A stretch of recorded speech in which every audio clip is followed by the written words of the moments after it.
So let's go to one of the biggest stories on planet Earth today. So Brexit is finally served this afternoon after a tumultuous journey that has left millions of Britons exasperated and tired from the entire political divorce process. The Brexit deal is also served as the second wave of coronavirus is hurting lives in the economy real hard in the United Kingdom.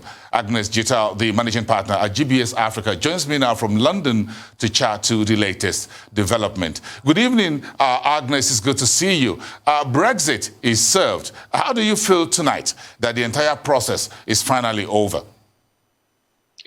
Thank you very much, Boston, for having me, and compliment of the season. Relief, the fact that for the last 9 months, the UK headlines and politics have been dominated by news of Brexit and Brexit negotiation. So suddenly some form of relief. It is not over yet, but provides relief for businesses, both in aviation, both in logistics sector.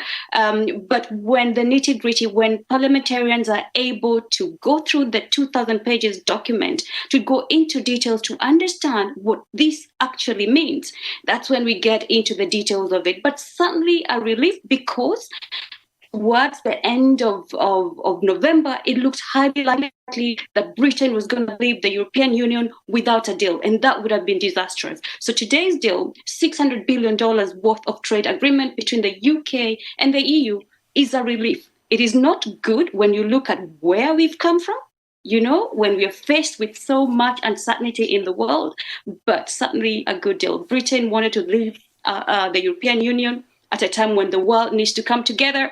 And yet there they are. Brexit has been served, as you rightly put. So are Britishers in a happy celebration mood tonight in London and elsewhere? It's a Christmas Eve, Agnes.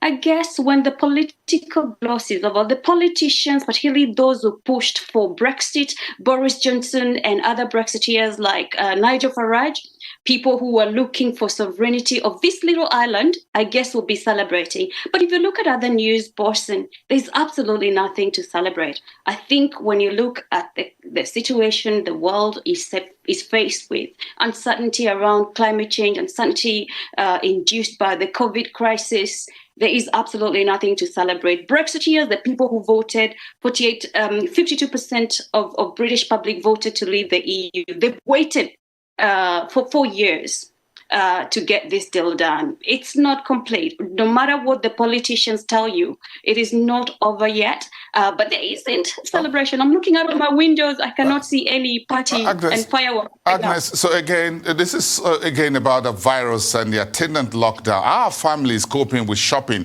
for the holidays, with the children at home, family reunion and things like that. So just a bit of context, Boston. To date, 69,000 people have died out of COVID.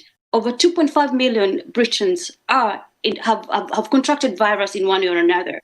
In September, Britain discovered a new strain, the new variant of COVID-19 that has 70% spreads faster by 70%.